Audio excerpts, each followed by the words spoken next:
Solo busco a mi padre. Tú eres mi mundo. Trata a los demás como quieres que te traten. Esa es la regla de oro. Con estas palabras de Lucy comienza el segundo episodio de Fallout. Una frase sencilla, casi inocente, que contrasta brutalmente con la realidad del yermo. Mientras Lucy intenta mantenerse fiel a ese principio, el mundo se desmorona a su alrededor. Decisiones imposibles, traiciones disfrazadas de progreso y un pasado que sigue cobrando vidas. Entre ideales que se rompen, promesas de un futuro mejor y una violencia que nunca duerme, este episodio deja claro que, en el yermo, hacer lo correcto no siempre significa sobrevivir y que la regla de oro puede convertirse en una condena.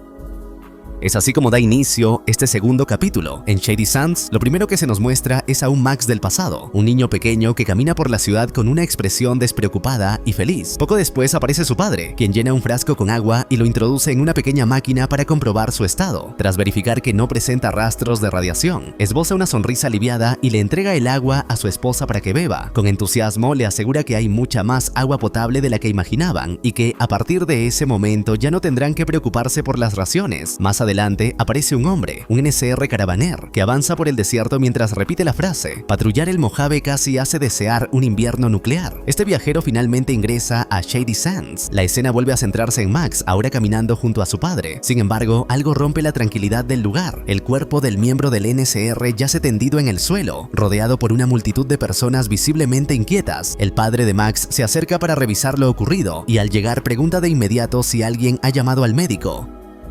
En ese instante nota que el hombre continúa repitiendo la misma frase sobre el Mojave, lo cual despierta sus sospechas. Al examinarlo con mayor atención, descubre que el viajero tiene implantado un dispositivo en el cuello. Preso de la urgencia, el padre de Max revisa la carga del hombre y descubre que se trata de una bomba. Al darse cuenta del peligro, la multitud entra en pánico y se dispersa rápidamente. Él le ordena a Max que regrese a casa de inmediato, mientras decide quedarse para intentar desactivar el artefacto. Sin embargo, al cortar uno de los cables, no solo activa la bomba, sino que además se acciona un seguro automático que vuelve imposible detenerla. Consciente de que ya no hay vuelta atrás, el padre corre desesperadamente hacia su hogar. Al llegar, coloca a Max dentro de una especie de cápsula y junto a su esposa le asegura que allí estará a salvo y que no debe tener miedo. Antes de cerrarla, su padre se despide con palabras llenas de ternura, diciéndole que es un buen chico y que algún día se convertirá en un gran hombre. Finalmente le deja una última reflexión: el mundo puede ser duro, pero mientras lo dejemos un poco mejor de como lo encontramos, todo valdrá la pena. Entre los gritos angustiados del pequeño Max, la intensa luz de la explosión alcanza la casa y lo arrasa todo a su paso. Por otro lado, Hank observa el contador del dispositivo de la bomba, el cual confirma que la detonación ya ha ocurrido. Con absoluta frialdad, deja el artefacto a un lado y continúa leyendo tranquilamente un cuento a la pequeña Lucy, como si nada hubiese sucedido. Acto seguido, la historia vuelve a la actualidad. Dos caballeros de acero se encuentran en plena misión, entre ellos Max. Juntos se enfrentan y atacan a varias de las bestias que aparecen en su camino, logrando abatirlas y recuperar un artefacto de gran importancia. Una vez cumplido el objetivo, regresan al Vertibird y emprenden el vuelo de regreso hasta la nave principal, donde se reúnen con el resto de la hermandad. A su llegada, Max es recibido con una ovación. Más tarde, Max se aproxima a Quintus llevando consigo el artefacto y mientras se lo muestra, le pregunta qué es exactamente. Quintus observa el objeto con visible sorpresa y le responde que se trata de la llave hacia un nuevo hogar. Acto seguido, le entrega el artefacto a Dane y explica que la hermandad se encuentra dividida en docenas de capítulos rivales, pero que ahora poseen el poder necesario para unificarse bajo un solo mando, con el armamento más poderoso de la historia a su disposición.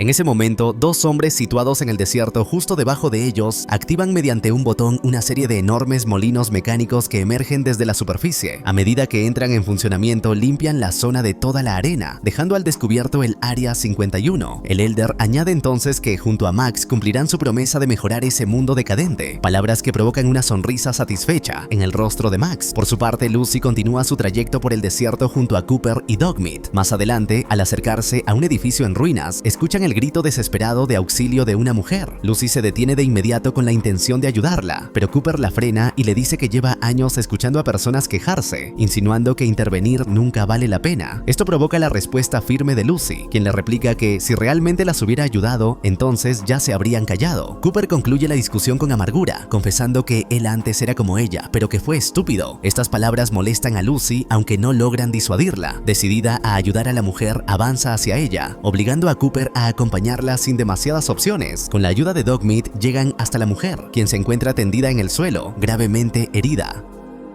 Lucy se acerca para curarla, pero Cooper, al verla vestida con atuendos del viejo oeste, afirma que hacerlo sería un desperdicio de recursos, ya que personas como ella no merecen ser salvadas. De pronto, Cooper nota que también hay un hombre herido en el lugar, así que se aproxima diciendo que va a ayudarlo, pero de manera inesperada lo asesina, asestándole un corte mortal en el cuello. Al caer el cuerpo, Cooper observa que el hombre tenía una extraña herida en la espalda, lo que despierta sus sospechas. Inmediatamente se pone en alerta y saca su arma. En ese instante comienzan a escucharse ruidos inquietantes. La mujer, aterrada, les dice que han regresado. De una de las tuberías emergen enormes alacranes que los atacan sin previo aviso. Lucy y Cooper logran defenderse y acabar con ellos, pero el peligro no termina ahí. Desde la entrada aparece una criatura aún más grande que las anteriores, la cual se lanza directamente contra Cooper. Cuando el alacrán gigante está a punto de atravesarlo con su aguijón, Cooper toma a la mujer y la usa como escudo humano, haciendo que el ataque recaiga sobre ella. Poco después, la criatura logra clavarle el aguijón en la pierna a Cooper y se le abalanza con furia.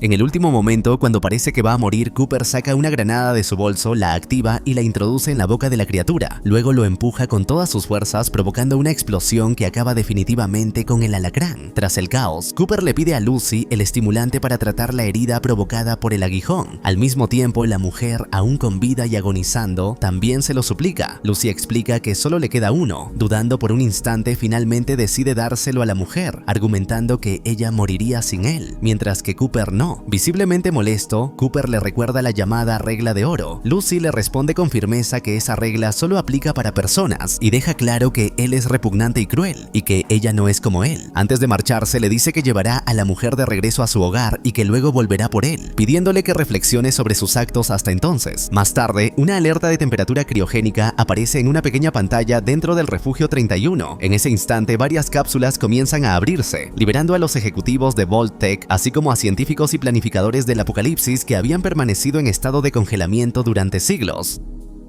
Norm llega al lugar justo cuando las personas, aún desorientadas, se preguntan por qué todos han sido descongelados al mismo tiempo, en lugar de seguir el plan original de hacerlo de manera gradual. Norm les informa que ha habido un cambio de planes y además les revela una noticia impactante. Han permanecido congelados durante 200 años y ese día marca oficialmente la recuperación. La noticia provoca celebraciones inmediatas hasta que Norm añade con pesar que Bud Askins ha fallecido. A continuación les pide que mantengan la calma mientras buscan una forma de salir de allí. Lejos de tranquilizarlos, estas palabras incrementan la confusión y el temor, y el grupo entra en pánico al no comprender del todo lo que está ocurriendo. Tiempo después, Hank aparece desplazándose por el subnivel 4 del biorepositorio criogénico. Se detiene frente a la sala denominada Ganado, de donde toma un pequeño ratón y lo traslada hasta el laboratorio. Allí, utiliza un diminuto dispositivo para implantarlo en el animal y luego lo coloca dentro de una caja de vidrio, dispuesto a someterlo a una serie de pruebas con el objetivo de controlar su comportamiento. Sin embargo, como en ocasiones anteriores, el experimento falla y el ratón termina explotando. Lejos de rendirse, Hank busca otro ejemplar y repite el procedimiento, obteniendo el mismo resultado. Persistente, continúa probando con 4 ratones más, los cuales corren exactamente el mismo destino. En la siguiente escena, la historia regresa al Área 51. Los caballeros y reclutas de la Hermandad de Acero ya se han apropiado del lugar y, en un momento casi cómico, un par de ellos descubre un refrigerador que contiene a un alienígena congelado. Sin embargo, lo que realmente capta su atención no es la criatura, sino el hecho de que ahora cuentan con un refrigerador funcional. Más adelante, 2 hombres realizan un proceso de fusión fría bajo la supervisión de Max. Un curioso observador, intrigado por lo que ve, le pregunta a Dane qué cree que Max hará con ello. Dane responde con ironía que seguramente nada bueno. Tiempo después, Max se encuentra limpiando su armadura de acero cuando Dane se acerca y le comenta que antes solían recitar el códice en tono burlón. Max le responde que ya ha visto cómo es el mundo exterior y que, a su juicio, la hermandad es lo mejor que existe, razón por la cual desea mejorarla. Dane lo cuestiona, insinuando que quizás no todo fuera tan horrible afuera, haciendo alusión a Lucy y sugiriendo que tal vez aún siga con vida. Max, sin embargo, afirma que tiene deberes con la hermandad. Dane entonces le confiesa que leyó los mensajes en los que Quintus convocaba aquella reunión, pero que nunca informó a los miembros de la Commonwealth. Añade que ellos no cederán el poder sin una guerra, y finalmente le pregunta a Max si eso es realmente lo que desea. En ese momento, una alarma interrumpe la conversación. Mientras se prepara para salir, Max afirma que si la hermandad puede evitar que la historia continúe repitiéndose, es su deber ayudar a lograrlo. Al salir, observan en el cielo la llegada de los viajeros y poco después da inicio la reunión. Quintus expone su plan, pero los viajeros se muestran en desacuerdo, advirtiendo que al no haber invitado a la Commonwealth, esta reaccionará violentamente al enterarse de lo que se está tramando. Las diferencias entre los viajeros salen a la luz y la discusión se intensifica. Quintus interviene para pedir calma y explica que, aunque todos tengan posturas distintas, existe algo que los une y en lo que todos coinciden: el poder. En ese instante, varios hombres ingresan al lugar cargando cajas que contienen en su interior núcleos de fusión. Yosemite, interesada, pregunta cuántos de esos dispositivos pueden fabricar, a lo que Quintus responde que podrían producir muchos más de los que toda la historia de la humanidad podría llegar a necesitar.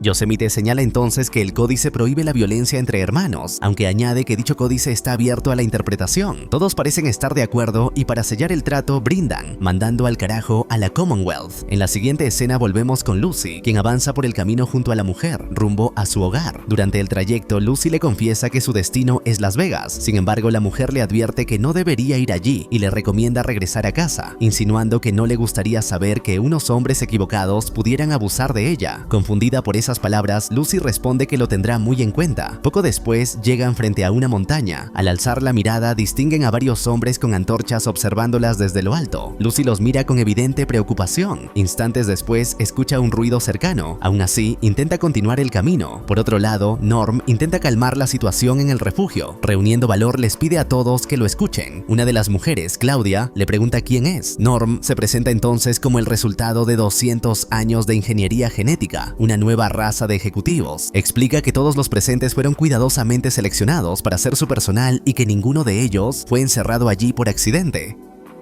Les pide que observen la obra de Bud Askins y les recuerda que ellos representan el trabajo de toda su vida, por lo que debe significar algo. Añade que si logran salir de allí, habrán demostrado ser dignos de continuar la estrategia corporativa de Vault-Tec. Para ello, les propone trabajar juntos y además ofrece una recompensa. Sus palabras surten efecto. El personal comienza a organizarse y a trabajar de inmediato. La escena siguiente nos lleva con Hank, quien se dirige hacia la sala denominada Premium Elite Plus. Al descender del vehículo, se detiene a contemplar el lugar y en ese momento recuerda una escena pasada en su laboratorio, junto a otro hombre que tiene un dispositivo implantado en el cuello. El hombre, aún desorientado, le pregunta quién es y Hank se presenta. A continuación, el sujeto pregunta si ese es el día de la recuperación. Hank le responde que sí y añade que ha estado trabajando en un experimento que no ha salido del todo bien, ya que los ratones con los que prueba son demasiado pequeños y complican el proceso. El hombre le señala entonces que quizá hubo un error, pues él solicitó el paquete Vault-Tec Premium Elite Plus. Hank le explica que muchas cosas han cambiado desde que fue congelado, pero que lo que realmente le preocupa es que él siga haciendo lo mismo. Aún así, le pide que tenga fe, asegurándole que podrá afinar esos detalles mientras coloca las manos del hombre en un dispositivo que lo mantiene atrapado. Luego, Hank comenta que leyó en su expediente que tenía una familia, pero que solo pagó el acceso para una persona. Acto seguido, activa la máquina para intentar controlarlo. El hombre responde que fue porque el costo era demasiado alto, a lo que Hank replica que la familia no tiene precio, ya que es el pilar fundamental de la civilización. Sin detenerse, continúa con el procedimiento, condenando al hombre a sufrir el mismo destino que los ratones. En la escena siguiente regresamos con Lucy, quien ahora camina sola. De pronto, es acorralada por aquellos hombres que había visto en la montaña. Intentando defenderse con palabras, les dice que entiende que existen diferencias culturales, pero que ella es una persona amable. Mientras tanto, Norm continúa trabajando en el refugio junto al equipo que ha logrado organizar. Una de las mujeres, con la ayuda de uno de los hombres, consigue llegar hasta una pequeña compuerta que oculta una escalera. El hallazgo llena de esperanza a todos y le piden a Norm que los guíe. Norm asciende con cautela sin saber qué le espera al final.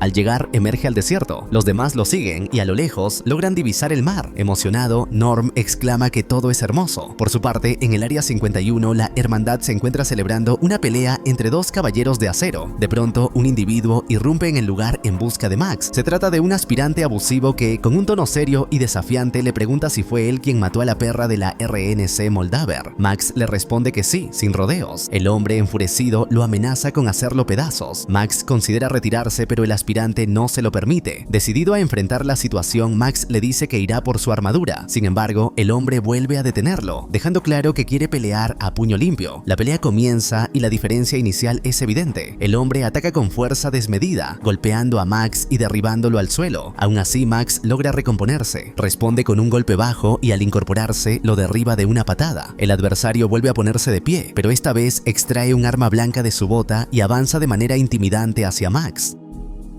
Max consigue esquivar el ataque y en un movimiento rápido y brutal sujeta la mano armada del hombre y la dirige con fuerza hacia su propio abdomen, apuñalándolo. El combate continúa en el suelo. Max se lanza sobre él intentando apuñalarlo de nuevo, mientras el hombre lo ahorca con desesperación. Finalmente, reuniendo todas sus fuerzas, Max logra clavarle el arma en el pecho, acabando con su vida. Todo ocurre ante la mirada de Quintus y de los demás miembros, quienes celebran el desenlace. En ese preciso instante, un Vertibird aterriza en la zona. De él desciende un hombre que se presenta como el paladín Harkness, oficial de la Commonwealth. Con tono firme, expresa que ha recibido noticias sobre una posible guerra civil, pero señala con evidente molestia que no ha recibido ninguna invitación al respecto.